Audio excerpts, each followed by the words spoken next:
नमस्कार, निर्माण आईएएस की इस लास्ट टाइम की रिवीजन सीरीज में आप सभी लोगों का स्वागत है।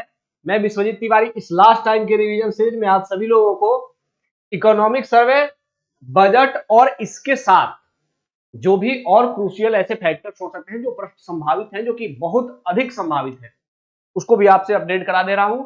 ये लास्ट टाइम का रिवीजन है, इसीलिए हमारा प्रयास सिर्फ वही है कि जहां से सबसे अधिक संभावना है प्रश्नों के पूछे जाने की, वही टॉपिक सिर्फ आपको अपडेट कराया जाए या वैसे ही प्रश्न आपके साथ अपडेट साझा किए जाए। ठीक है, तो आइए प्रश्नों की शुरुआत करते हैं। पहला प्रश्न है ये कि हाल ही में समाचारों में देखा गया विंडसर फ्रेमवर्क।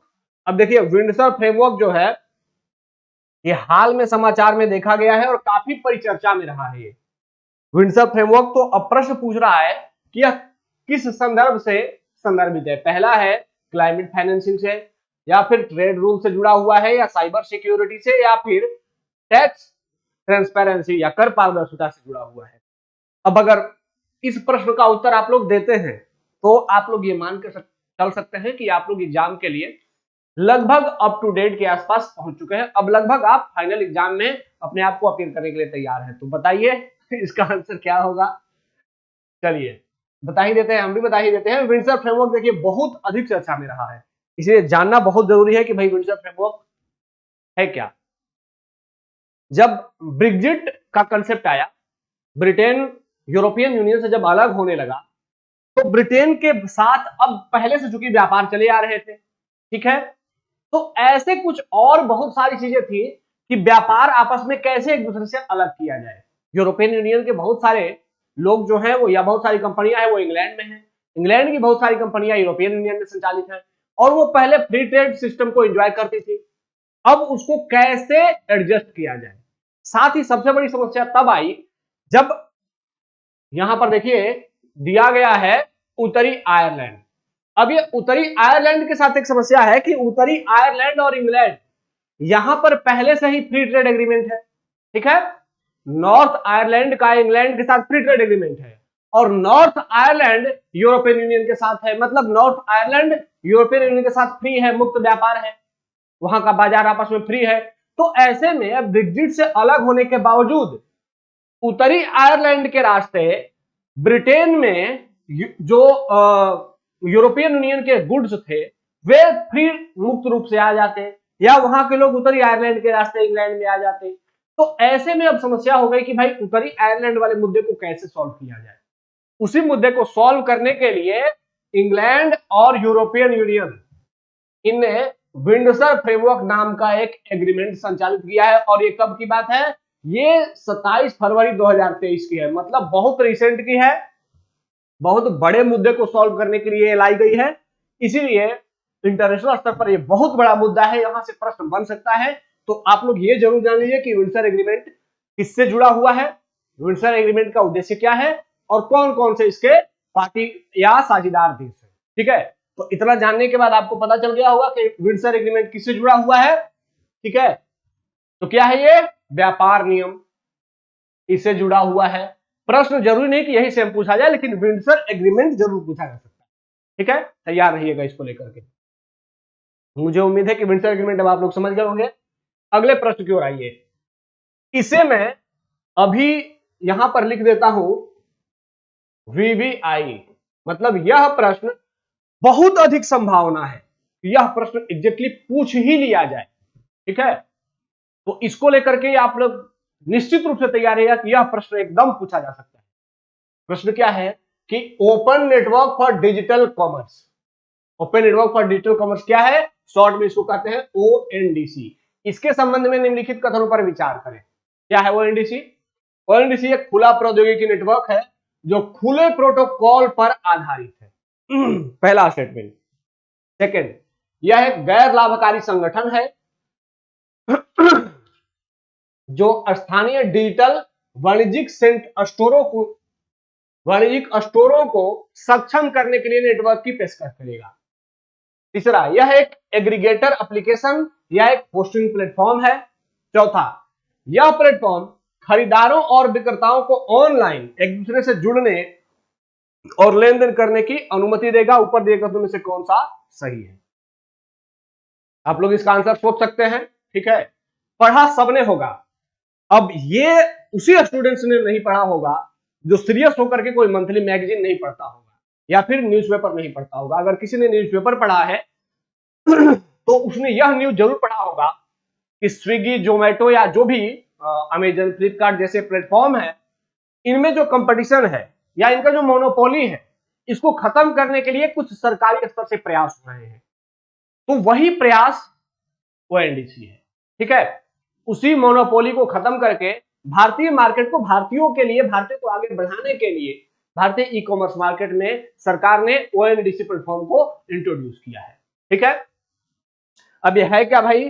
तो ओएनडीसी प्लेटफॉर्म बेसिकली देखिए डिजिटल कॉमर्स के लिए ओपन नेटवर्क।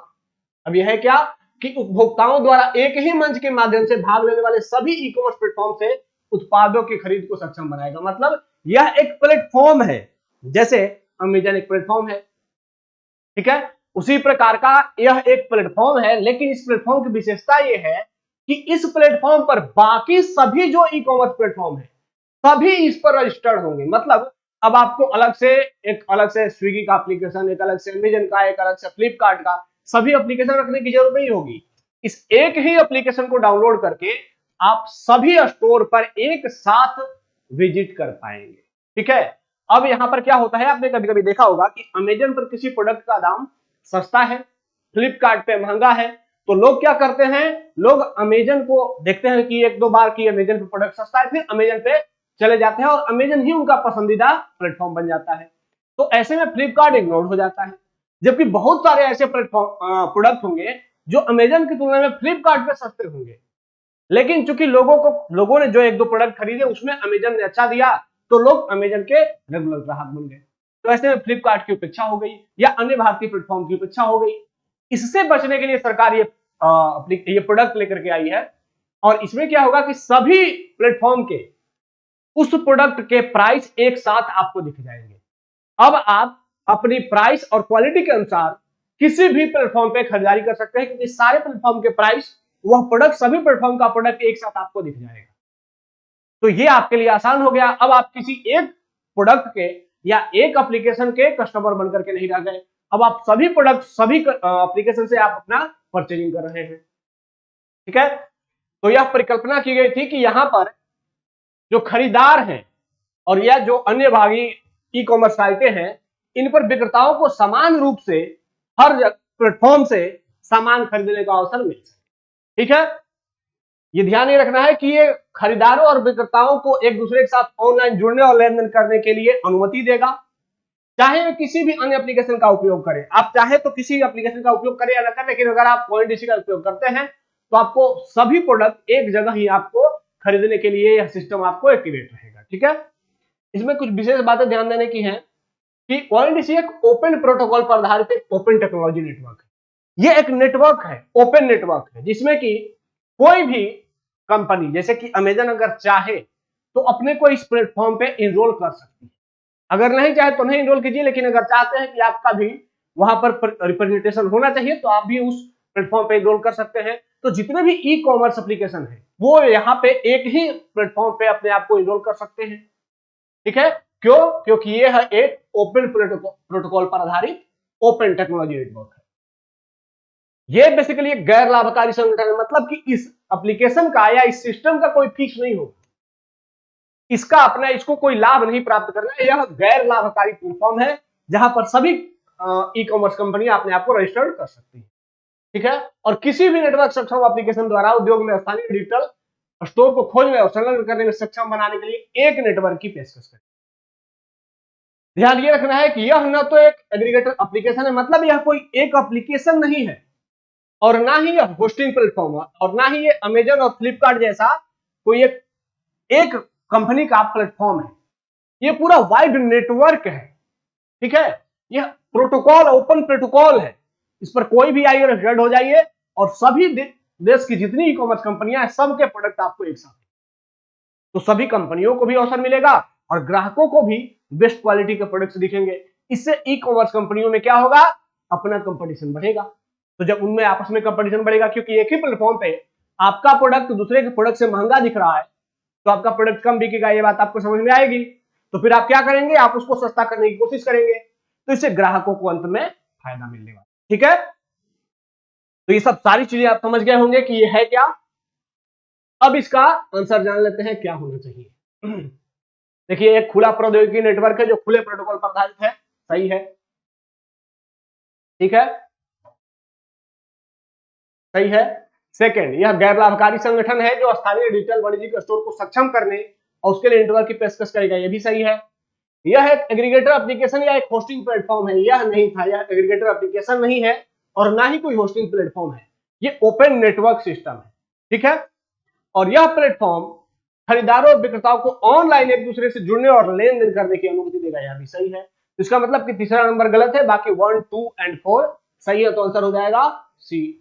अब आप लोग ओएनडीसी के बारे में लगभग उतनी जानकारी जानते हैं जिससे कि आपके एग्जाम हॉल के क्वेश्चन बन जाएंगे, ठीक है। चलिए ओएनडीसी के बाद आगे बढ़ते हैं। अगला प्रश्न है, दवाओं और निदान की कीमतों को विनियमित करने के लिए सरकार द्वारा उठाए गए कदमों के संदर्भ में निम्नलिखित कथनों पर विचार करें। प्रश्न मुख्य रूप से राष्ट्रीय स्वास्थ्य मिशन को लेकर के। अब देखिए, राष्ट्रीय स्वास्थ्य मिशन बहुत ही महत्वपूर्ण है, बहुत ही जरूरी है, क्योंकि स्वास्थ्य का जो क्षेत्र रहा है पिछले 3-4 सालों में बहुत अधिक चर्चा में रहा है।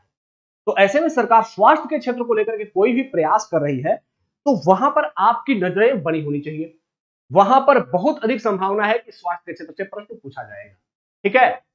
कोविड-19 के बाद से ऐसी परिस्थितियां लगातार बन रही हैं और यूपीएससी ने भी कोविड-19 के बाद हेल्थ सेक्टर से प्रश्न पूछने की प्रोबेबिलिटी और वहां से नंबर ऑफ क्वेश्चंस भी बढ़ा दिए हैं।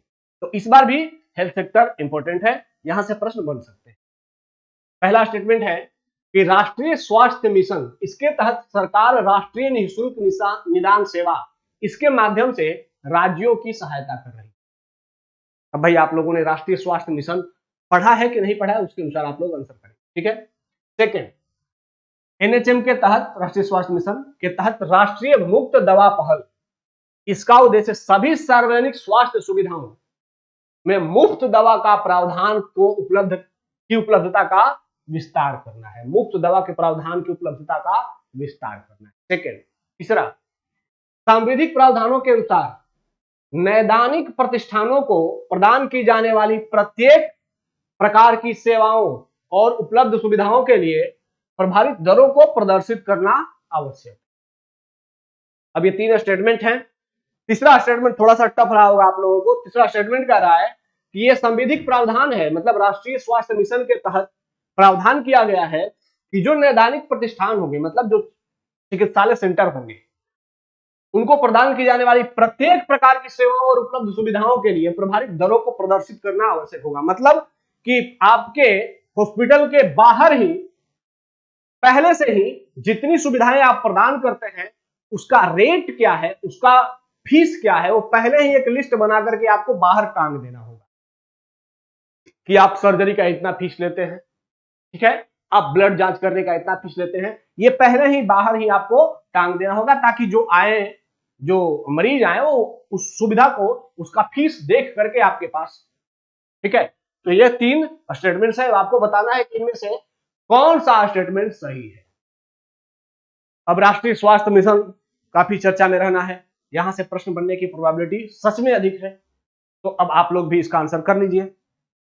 देखिए, इसके बारे में तीनों के तीनों स्टेटमेंट सही है कि राष्ट्रीय स्वास्थ्य मिशन के माध्यम से सरकार का प्रयास है, सेंट्रल गवर्नमेंट का, कि राज्यों में निःशुल्क दवा उपलब्ध कराई जा सके ताकि राज्य के स्तर पर जो लोग हैं, जो मरीज हैं, उनके जो स्वास्थ्य खर्च है उनमें कमी आ सके।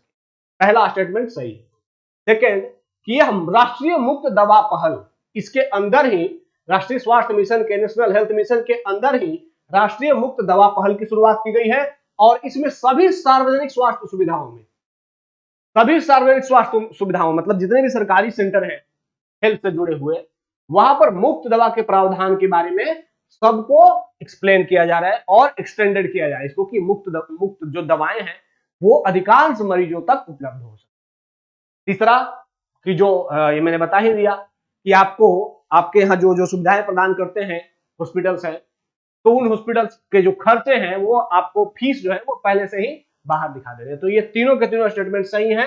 अगर आपसे ये पूछ लिया जाए राष्ट्रीय स्वास्थ्य मिशन के बारे में, तो मैं ये सलाह दूंगा कि थोड़ा सा अगर आपके पास टाइम होगा तो राष्ट्रीय स्वास्थ्य मिशन को थोड़ा सा गूगल पे सर्च करके उसको जरूर पढ़ लीजिएगा, ठीक है, क्योंकि यहां से प्रश्न बनने की प्रोबेबिलिटी बहुत अधिक बढ़ रही है। तो राष्ट्रीय स्वास्थ्य मिशन अब आपके जरूरी लिस्ट में आ जाने चाहिए, ठीक है।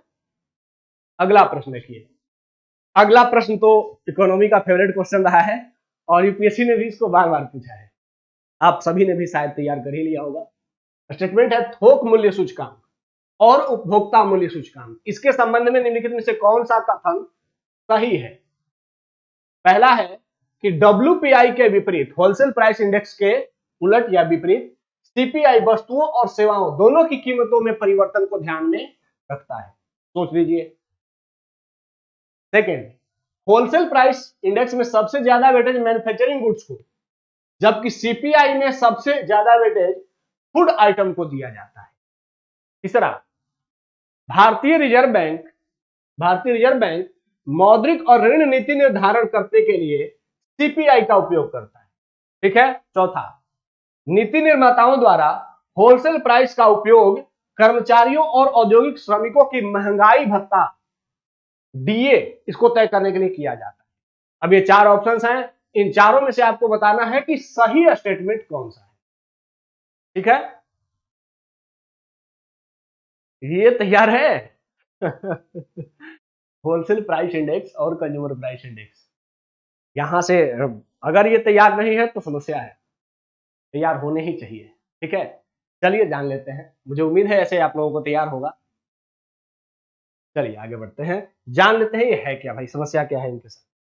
पहले तो देख लीजिए कि होलसेल प्राइस इंडेक्स में,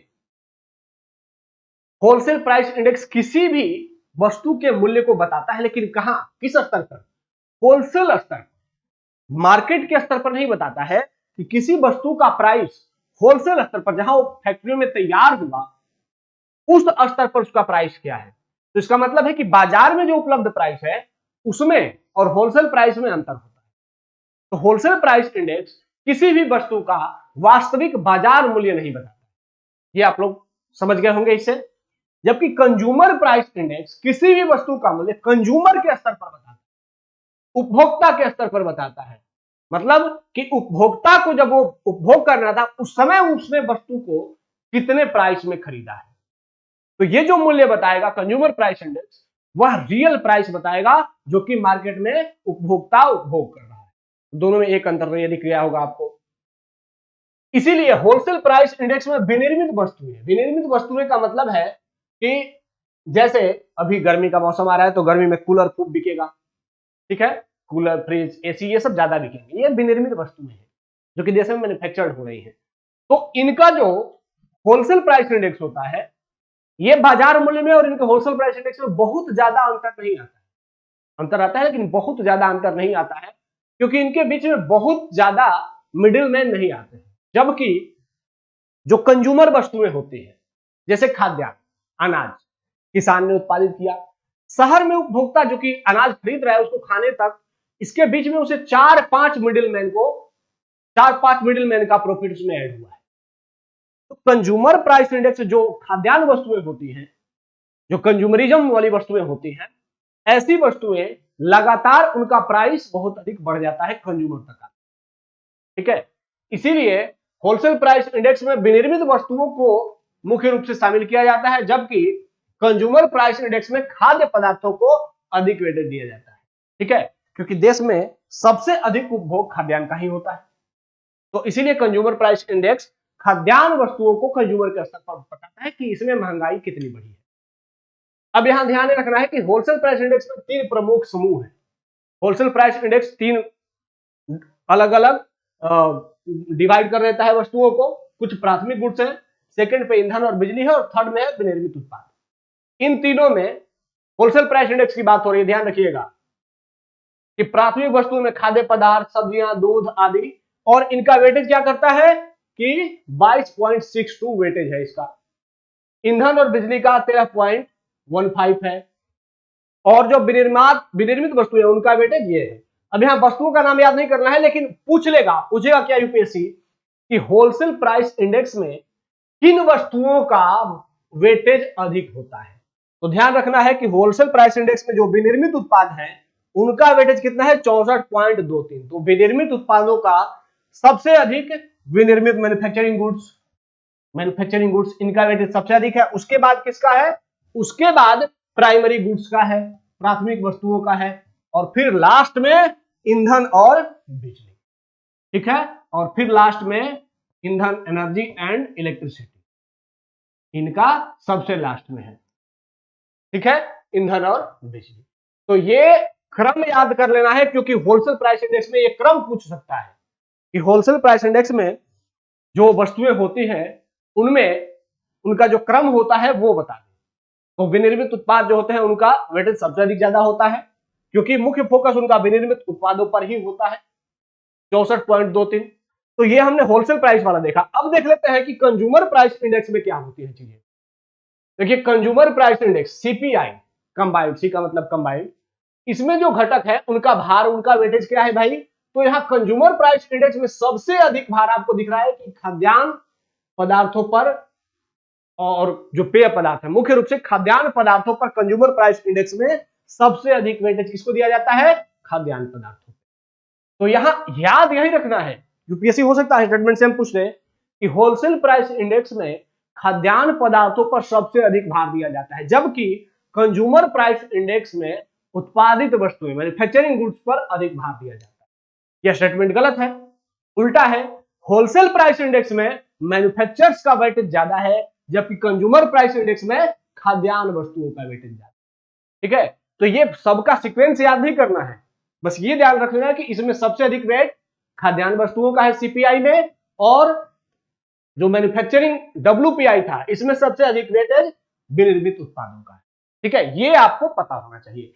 यहां पर जो क्रम है इसको लगाने का यूपीएससी पूछ सकता है, यहां पर जो क्रम है इसको लगाने को यूपीएससी नहीं पूछेगा, संभावना कम है कि ऐसे इसको पूछेगा, क्योंकि यहां वस्तुएं चूंकि ज्यादा होती हैं। अब यहां पे प्रश्न है, एक स्टेटमेंट है कि औद्योगिक श्रमिकों के लिए जो सीपीआई है, मतलब कि जो औद्योगिक श्रमिक होते हैं, उद्योग में जो काम करने वाले श्रमिक होते हैं, उनके लिए जब डीए जो भत्ता निर्धारित किया जाता है, तो भत्ता निर्धारित करते समय, चूंकि भत्ता क्या है कि पिछले साल की तुलना में महंगाई कितनी बढ़ी है उसी के अनुपात में आपकी सैलरी में कुछ चीजें बढ़ जाती है, कुछ अमाउंट बढ़ जाता है। तो वो जो अमाउंट बढ़ता है वो पिछले साल के महंगाई के अनुपात में बढ़ता है। तो अब अनुपात महंगाई बढ़ा है, इसकी जांच करने के लिए दो पैरामीटर है, होलसेल प्राइस इंडेक्स और कंज्यूमर प्राइस इंडेक्स। सरकार जब महंगाई भत्ता का निर्धारण करती है तो किसका यूज करती है, पहले किया जाता था होल्डिंग डब्ल्यूपीआई का, होलसेल प्राइस इंडेक्स का, लेकिन अब सरकार ने भी कंज्यूमर प्राइस इंडेक्स का ही उपयोग करना शुरू कर दिया है महंगाई भत्ता के निर्धारण के समय। ये याद कर लेना है, रट लेना है कि अब महंगाई भत्ता के निर्धारण में भी सरकारें किसका उपयोग करती हैं, कंज्यूमर प्राइस इंडेक्स सीपीआई का यूज करती है, और इंडस्ट्रियल वर्कर के लिए CPI IW, CPI IW industrial worker, इसका उपयोग किया जाता है सरकार के द्वारा महंगाई भत्ते के निर्धारण करते समय। ठीक है, महंगाई भत्ता। अब आते हैं, ये सब चीजें आपको पता होगी, या प्रश्न पे वापस आ जाते हैं। प्रश्न क्या कह रहा है कि डब्ल्यूपीआई के विपरीत सीपीआई वस्तुओं और सेवाओं दोनों की कीमतों में परिवर्तन को ध्यान में रखता है। बहुत इंपॉर्टेंट और सही स्टेटमेंट है। डब्ल्यूपीआई में सेवा नहीं है, यहां पर आप लोगों को दिख गया होगा, इसमें कहीं भी सर्विस है, सेवा है नहीं है। जबकि सीपीआई में देखिए खाद्यान्न और पेय पदार्थ, कपड़े, पान, विविध, ठीक है, ईंधन, कपड़े और जूते। तो ये जो विविध है, ये विविध में क्या है, ये सेवा है। ठीक है, तो कंज्यूमर प्राइस इंडेक्स जो होता है वह सर्विस को भी ध्यान में रखता है, जबकि होलसेल प्राइस इंडेक्स में सर्विस कहीं नहीं होता है। तो पहला कि होलसेल प्राइस इंडेक्स के विपरीत सीपीआई वस्तुओं और सेवाओं दोनों को ध्यान में रखता है। यह स्टेटमेंट क्या है, सही है, क्योंकि होलसेल प्राइस इंडेक्स सिर्फ वस्तुओं का ध्यान रखता है, होलसेल प्राइस इंडेक्स में सर्विसेज शामिल नहीं होती है। याद कर लीजिएगा इसको, तो पहला स्टेटमेंट सही है। सेकंड, अब इसको ध्यान दीजिएगा कि होलसेल प्राइस में सबसे ज्यादा वेटेज मैन्युफैक्चरिंग गुड्स को दिया जाता है, सही है, जबकि सीपीआई में सबसे ज्यादा वेटेज फूड आइटम्स को दिया जाता है, यह भी सही है। तीसरा, भारतीय रिजर्व बैंक मौद्रिक और ऋण नीति निर्धारित करने के लिए सीपीआई का उपयोग करता है, यह भी सही है।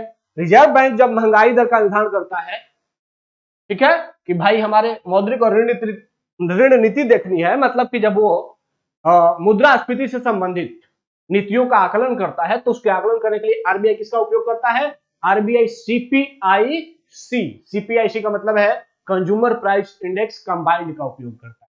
तो सिर्फ सिंपल शब्दों में आरबीआई सीपीआई का यूज करता है, ठीक है। और नीति निर्माता जो कि पहले डब्ल्यूपीआई का यूज करते थे डीए तय करने में, महंगाई भत्ता तय करने में, अब किसका उपयोग करते हैं? अब वे भी किसका उपयोग करते हैं? सीपीआई का उपयोग करते हैं। तो चौथा ऑप्शन गलत है, बाकी 1 2 3 सही है। तो आंसर क्या हो जाएगा? डी। अब मुझे उम्मीद है कि सीपीआई और डब्ल्यूपीआई से जो भी प्रश्न पूछे जाएंगे अब आप लोगों के लिए चुनौती नहीं बनेंगे, और ये तो चूंकि सर्वे में भी, बजट में भी इनकी चर्चा होती रहती है, तो इसीलिए यहां से प्रश्न हर साल बनते रहते हैं, इस साल भी बनेंगे, ठीक है। तैयार रहिएगा आप लोग। अगला प्रश्न, उपकर और अधिभार, शेष और सरचार्ज।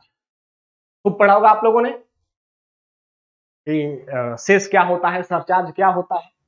यूपीएससी ने सीधे सीधे एक बार ऐसा ही क्वेश्चन ही पूछा था सेम, शेष और सरचार्ज में क्या अंतर है, आगे भी पूछा जाएगा। कितने तैयार हैं आप? आइए, स्टेटमेंट है कि उपकर, उपकर कर पर लगाया जाने वाला कर है, कर के ऊपर जो टैक्स लगता है उसको उपकर कहते हैं, ऐसा स्टेटमेंट नंबर 1 कह रहा है, जो केंद्र सरकार द्वारा किसी विशिष्ट उद्देश्य के लिए लगाया जाता है। जो हम टैक्स सेंट्रल गवर्नमेंट को देते हैं, वह टैक्स सेंट्रल गवर्नमेंट किसी विशेष उद्देश्य के लिए नहीं लेती है, वो टैक्स लेती है और वह टैक्स हमारा संचित निधि में चला जाता है, फिर सरकार को जहां मन आता है वह वहां खर्च करती है। लेकिन स्टेटमेंट 1 कह रहा है कि उपकर कर के ऊपर एक लगाया जाने वाला कर है, जो वहां से जो उपकर से जो आय होता है वह किसी विशेष उद्देश्य के लिए खर्च किया जाता है, यह सरकार अपनी इच्छा से जहां चाहे वहां खर्च नहीं कर सकती, ठीक है। सेकंड स्टेटमेंट, सरचार्ज एक अतिरिक्त शुल्क या कर है, ठीक है। तीसरा, सरचार्ज भारत की संचित निधि में जाता है, लेकिन इसे केवल विशिष्ट उद्देश्यों के लिए ही खर्च किया जा सकता है। अब सेम जो कि उपकर के लिए कहा गया था वह सेम बात है सरचार्ज के लिए भी कहा गया कि सरचार्ज भी क्या है? सरचार्ज भी किसी विशिष्ट उद्देश्य के लिए उपयोग किया जाता है। अब कह रहा है ऊपर दिए कथनों में से कौन सा सही है? अब आप लोग बताएंगे कौन सा सही है। लास्ट टाइम में आप लोगों के दिमाग का अच्छा खासा उपयोग हम भी कर लेते हैं। आप लोग कहेंगे कि सर दिमाग थक जाता है, ठीक है, थकना जरूरी है। अब एक बात और ध्यान रखना जरूरी है कि अब थोड़ा अपने पढ़ने का जो टाइम है लास्ट टाइम, इसको ऐसे एडजस्ट करना है कि दिमाग को भी अब धीरे धीरे रिलैक्स मिलना शुरू हो। क्योंकि दिमाग अगर लास्ट दिन आप सिर्फ सोचिएगा कि लास्ट दिन बिना पढ़े चले जाएंगे, तो उससे दिमाग जो लगातार 4-5 महीने से बहुत एक्सरसाइज कर रहा है, थक गया है, उसको रिलैक्स नहीं दीजिएगा तो फिर एग्जाम हॉल में आपका दिमाग 100% काम इफिशिएंसी के साथ नहीं करेगा। और अगर दिमाग 100% इफिशिएंसी के साथ काम नहीं किया तो आप इलिमिनेट नहीं कर पाएंगे, आप अपने रियल नॉलेज को भी रिकॉल नहीं कर पाएंगे, जो कि आप जानते हैं, और फिर निकलने के बाद अफसोस होगा कि ओहो मैं तो इसको जानता था, गलती कर गया। तो इस अफसोस से बचने के लिए अब धीरे धीरे अपने दिमाग को रिलैक्स करने का टाइम आ गया है। पढ़ाई के आवर्स को मेंटेन कर सकते हैं आप लोग, हो सकता है उसमें थोड़ा अगर कमी कर दे तो चलेगा, लेकिन थोड़ा कुछ एक्सरसाइज, खेल या फिर एंटरटेनमेंट भी अब करना जरूरी है ताकि दिमाग को रिलैक्सेशन मिल सके। अगर लास्ट टाइम में आप आधे घंटे के लिए योगा कर सके, डेली योगा का एक्सेशन ले सके, तो यह भी आपके लिए बहुत हेल्पफुल हो सकता है, ठीक है। चलिए अब इसको जान लेते हैं शेष और सरचार्ज में क्या है। देखिए सामान्य कर तो हम सभी जानते हैं कि भारत सरकार का जो समेकित कोष होता है, संचित निधि, वहां जाता है और किसी भी उद्देश्य के लिए खर्च किया जा सकता है, ठीक है। लेकिन अधिभार, अधिभार क्या है भाई? यह भारत के समेकित कोष में जाता है, अधिभार हो या कोई भी हो, सारे पैसे समेकित कोष में ही जाते हैं, लेकिन किसी भी उद्देश्य के लिए इसको भी खर्च किया जा सकता है, अधिभार को। ध्यान ये रखना है, अधिभार और उपकर, ठीक है, इन दोनों में एक अंतर होता है। अंतर क्या होता है कि अधिभार से जो पैसा आता है वह किसी भी उद्देश्य के लिए खर्च किया जाएगा, लेकिन उपकर से जो पैसा आता है वह केवल विशिष्ट उद्देश्य के लिए खर्च किया जाता है। जैसे आप लोगों ने पढ़ा होगा, अगर लगातार इकोनॉमी पढ़ते होंगे तो, कि सरकार एजुकेशन सेस लेती है। ठीक है, सरकार एजुकेशन सेस लेती है।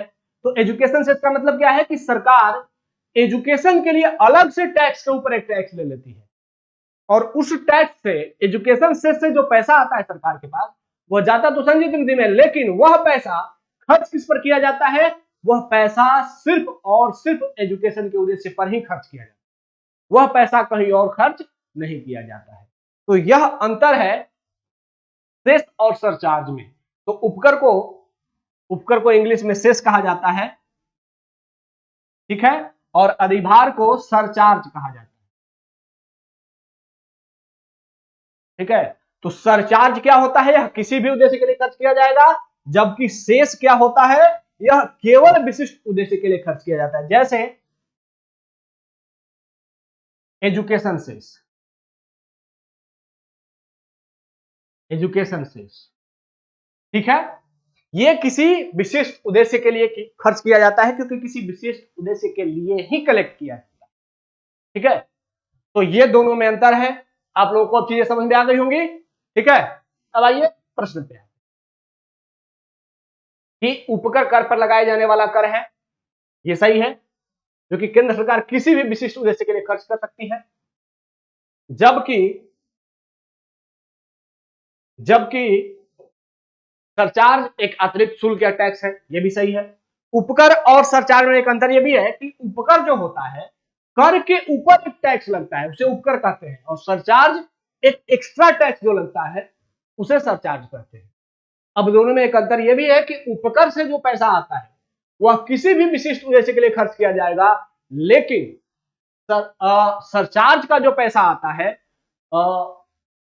सरचार्ज का जो पैसा आता है वह किसी विशिष्ट उद्देश्य के लिए नहीं, बल्कि किसी भी उद्देश्य में इसको खर्च किया जा सकता है। ठीक है, तो ये क्या है? किसी भी उद्देश्य के लिए खर्च, किसी भी उद्देश्य के लिए। ये सब चीजें अगर याद रहेंगी, एग्जाम हॉल में रिपीट हो गई, आपका नॉलेज एग्जाम हॉल में बाहर आ गया, तो आप निश्चित रूप से इकोनॉमी के सेक्शन से बहुत अच्छा परफॉर्म करने वाले हैं। ठीक है, तो इसका मतलब है कि तीसरा नंबर ऑप्शन क्या है? गलत है, 1 और 2 सही है, ए ऑप्शन। ये क्लियर हो गई? ठीक है, आगे बढ़ते हैं। अगला है विनिवेश के संदर्भ में निम्नलिखित कथनों पर। अब यहां से देखिए, यहां विनिवेश क्यों पूछा जा रहा है? विनिवेश लगातार चर्चा में रहता है, उसके बावजूद इस समय ज्यादा चर्चा में क्यों है? और ज्यादा चर्चा में होने का एकमात्र कारण यही है, हथियार और गोला बारूद। ठीक है, इसी कारण विनिवेश अभी बहुत अधिक चर्चा में आ गया है। भाई, हथियार और गोला बारूद को लेकर के क्या बातें हैं, जानते हैं पहले कि विनिवेश के संदर्भ में निम्नलिखित कथनों पर चर्चा कीजिए। पहला स्टेटमेंट कि हथियार और गोला बारूद के क्षेत्र में सार्वजनिक क्षेत्र के उद्यम तथा रक्षा उपकरणों से संबंध वस्तुएं रणनीतिक विनिवेश के लिए पात्र नहीं है। मतलब पहला स्टेटमेंट कह रहा है कि सरकार की कोई ऐसी कंपनी जो कि हथियार और गोला बारूद बनाती है, सरकार उस कंपनी को निजी क्षेत्र के हाथों में नहीं बेचेगी। ठीक है, क्योंकि गोला बारूद बहुत रणनीतिक चीजें होती है, उसको बनाने का दायित्व निजी कंपनी को नहीं दिया जा सकता। पहला स्टेटमेंट ऐसा है। सेकेंड,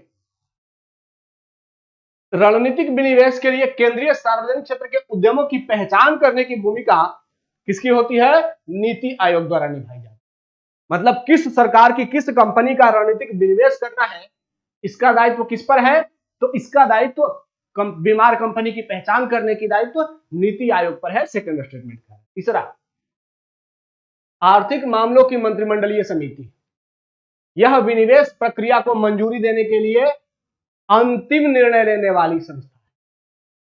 तीसरा स्टेटमेंट आ गया कि एक समिति है, आर्थिक मामलों की जो मंत्रिमंडलीय समिति है, किस सार्वजनिक क्षेत्र के उपक्रम को, किस सार्वजनिक कंपनी को विनिवेश करना है, इसका फाइनल निर्णय कौन लेता है? तो थर्ड स्टेटमेंट कह रहा है कि आर्थिक मामलों की जो मंत्रिमंडलीय समिति होती है, cabinet committee on economic affairs, यही फाइनल डिसीजन लेती है। चौथा है कि विनिवेश से प्राप्त आय, विनिवेश से जो प्राप्त आय होता है उसका 75% आय का उपयोग बीमार सार्वजनिक उपक्रमों को पुनर्जीवित करने, ठीक है, और शेष का उपयोग सामाजिक क्षेत्रों के लिए किया जाता है।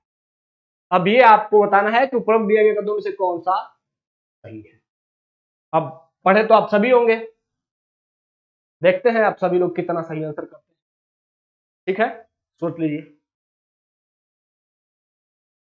मैंने कहा था शुरू में ही कि चर्चा ही विनिवेश की जो हुई है हाल में, बहुत ज्यादा जो चर्चा हुई है, उसके पीछे का जो वर्तमान कारण है वो हथियार से जुड़ा हुआ है। हथियार से जुड़ा हुआ क्या है, इसको जान लेते हैं कि हथियार और गोला बारूद के क्षेत्र में सार्वजनिक क्षेत्र के जो उद्यम है या जो रक्षा उपकरण से संबंधित बनाने वाली रण विनिवेश हैं, अब यहां ध्यान दीजिएगा, अब रणनीतिक विनिवेश के लिए पात्र है। मतलब पहले इनका रणनीतिक विनिवेश नहीं हो सकता था। पहले सरकारी जो कंपनियां थी जो कि रक्षा उपकरण बनाती थी, हथियार बनाती थी, उनको प्राइवेट हाथों में नहीं बेचा जाता था। लेकिन सरकार ने अब नियम बना दिया कि अब अगर सरकारी कंपनी जो कि हथियार गोला बारूद बनाती है वह भी अगर घाटे में चल रही है तो उसका भी अब रणनीतिक विनिवेश किया जा सकता है। ठीक है, तो ये ध्यान रखना है कि अब जो रक्षा उपकरण बनाने वाली कंपनियां हैं वह भी रणनीतिक विनिवेश के दायरे में आ गई है। सेकंड, कि सरकार के आत्मनिर्भर पैकेज में सार्वजनिक क्षेत्र के उद्यमों के रणनीतिक विनिवेश की नीति की घोषणा की थी सरकार ने इस पैकेज में। और ध्यान ये रखना है कि इस नीति में बता दिया गया है कि केवल 2 ही क्षेत्र हैं अब जो कि सरकार के लिए रिजर्व है, बाकी सभी क्षेत्र सरकार के लिए खोल दिए गए। और 2 क्षेत्र कौन कौन से हैं, परमाणु ऊर्जा और रेलवे संचालन। ध्यान रखना है, संपूर्ण रेलवे नहीं, रेलवे में जो निजी रेल है, निजी ट्रेन है, अब वो भी आ रही है, उसके लिए सरकार ने ओपन कर रखा है प्लेटफॉर्म। लेकिन आप निजी ट्रेन चल सकती है लेकिन संचालन जो उसका है, परिचालन जो होगा वह अभी भी सरकार के हाथों में रिजर्व है। ठीक है, तो रेलवे संचालन सरकार के पास है। सरकार किसी भी प्लेटफॉर्म को, किसी भी स्टेशन को प्राइवेट हाथों में दे सकती है, नए ट्रेन को, प्राइवेट ट्रेन को अलाउ कर सकती है। तेजस एक्सप्रेस इसका उदाहरण है। लेकिन तेजस एक्सप्रेस को चलाना है तो वो चलाने की जिम्मेदारी सरकार की होगी। ठीक है, तो अब वर्तमान में केवल 2 ही क्षेत्र सरकार के लिए रिजर्व है। कौन, पहला परमाणु ऊर्जा और दूसरा रेलवे परिसंचालन या रेलवे संचालन। ठीक है, अगली बात, रणनीतिक विनिवेश किस पीएसयू का किया जाएगा, इसकी जिम्मेदारी अभी भी किस पर है, इसकी जिम्मेदारी, इसकी पहचान करने की जिम्मेदारी किस पर है, नीति आयोग पर है। तो किस कंपनी का रणनीतिक विनिवेश होगा इसकी पहचान करने की जिम्मेदारी नीति आयोग पर है, यह बात ध्यान रखना है। और एक डिपार्टमेंट है डीपम। ठीक है, यह डिपार्टमेंट बेसिकली फाइनेंस मिनिस्ट्री के अंतर्गत एक डिपार्टमेंट है जिसका उद्देश्य क्या है कि यह भूमिका निभाता है किसमें, प्रशासनिक मंत्रालयों को परामर्श से क्षेत्र के उपक्रमों की पहचान करने में। मतलब फाइनल नीति आयोग आइडेंटिफाई करता है, लेकिन नीति आयोग की मदद कौन करता है, तो ये जो वित्त मंत्रालय का दीपम डिपार्टमेंट है, यह डिपार्टमेंट नीति आयोग की मदद करता है। ऐसे अलग अलग जो मंत्रालय हैं, उन मंत्रालयों के अलग अलग जो कंपनियां हैं, उन कंपनियों में कौन सी बीमार है इसकी पहचान करने में दीपम हेल्प करता है नीति आयोग की। ठीक है, लेकिन पहचान कौन करता है फाइनली, नीति आयोग पहचान। अगला, कि जो विनिवेश से आय होती है उस आय में फिक्स कर दिया गया है कि जो विनिवेश किसी सार्वजनिक क्षेत्र की कंपनी को भेजा जाएगा उससे जो आय आएगा वह एक कोष में रखा जाएगा, अलग कोष में। उस कोष का नाम क्या है, NIF, नेशनल इन्वेस्टमेंट फंड या राष्ट्रीय निवेश कोष। तो किसी भी सार्वजनिक क्षेत्र के पीएसयू को निवेश करने से जो आय आती है उस आय को कहां रखा जाता है, राष्ट्रीय निवेश कोष में डाला जाता है। और उस आय का जो 75% पैसा है, जितना पैसा बेचा गया उसका टोटल का 75% पैसा क्या करती है सरकार, 75% पैसा सरकार सामाजिक क्षेत्र के लिए खर्च कर देती है। ठीक है, सामाजिक क्षेत्र के लिए 75% पैसा किसी भी सरकारी कंपनी के विनिवेश से जो आय आता है उसका 75% सामाजिक क्षेत्र के लिए खर्च कर दिया जाता है। शिक्षा, स्वास्थ्य, रोड, सड़क, इन सब के लिए खर्च कर दिया जाता है। और जो शेष 25% बचता है उसका उपयोग सरकार क्या किस लिए करती है कि उस 25% का उपयोग अगर कोई सरकारी कंपनी है जो कि बीमार है और जिसमें आगे संभावना है कि इसमें थोड़ा सा पैसा डाल दिया जाए, थोड़ा सा इसको और मजबूत कर दिया जाए तो आगे अच्छा परफॉर्म करेगी, तो उस बीमार कंपनी को फिर से रिवाइव करने के लिए जो दूसरी बीमार कंपनी को बेचा गया उससे जो आय आया उसका 25% पैसा या तो उसी में उसी कंपनी के उद्धार में या कोई और जो सरकार की पीएसयूज हैं जो बीमार चल रही हैं उनको सही करने के लिए खर्च किया जाए। तो 75% पैसा सार्वजनिक क्षेत्र में और 25% पैसा बीमार कंपनियों के पुनरुद्धार में खर्च किया जाता है। विनिवेश से जो आय आता है वह राष्ट्रीय निवेश कोष में रखा जाता है। विनिवेश करने के लिए जो कंपनियों की पहचान करनी है उसका जिम्मेदारी नीति आयोग पर है। और वर्तमान में अब केवल 2 ही क्षेत्र हैं जो सरकार के लिए रिजर्व हैं, बाकी सभी क्षेत्रों में विनिवेश किया जा सकता है। वो 2 क्षेत्र कौन है? परमाणु ऊर्जा और रेलवे संचालन। ठीक है, यहां सारी जानकारी आपको स्पष्ट हो गई है। अब आइए प्रश्न पे आ जाते हैं। तो हथियार और गोला बारूद भी अब वर्तमान में क्या है? अब वर्तमान में हथियार और गोला बारूद भी पात्र है किस चीज के लिए? रणनीतिक विनिवेश के लिए। तो पात्र नहीं है वाला स्टेटमेंट क्या हो गया? गलत हो गया। ठीक है, फिर कि विनिवेश से, यहां देखिए, विनिवेश से प्राप्त 75% आय का उपयोग बीमार सार्वजनिक उपक्रमों के पुनर्जीवित करने में, तो ये गलत है।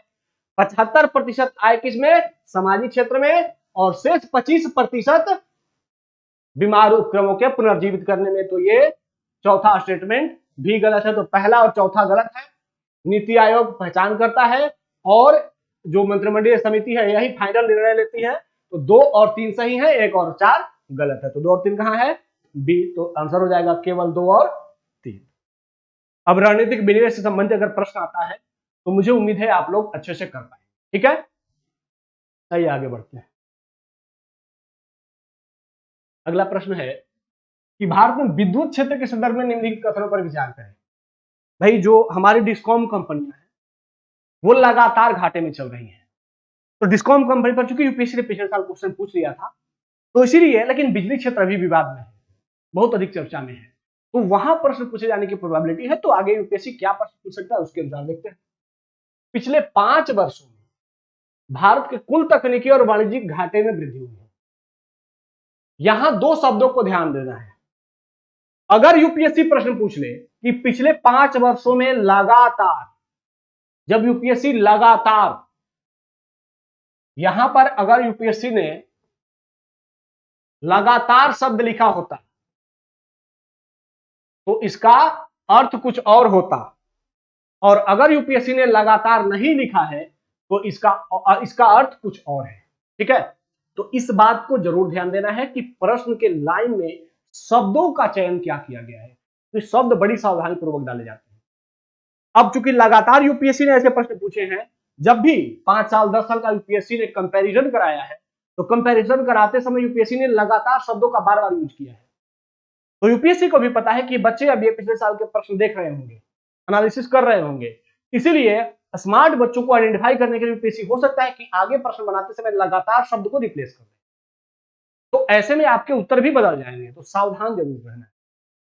पिछले 5 वर्षों में भारत के कुल तकनीकी और वाणिज्यिक घाटे में वृद्धि हुई है। सेकंड,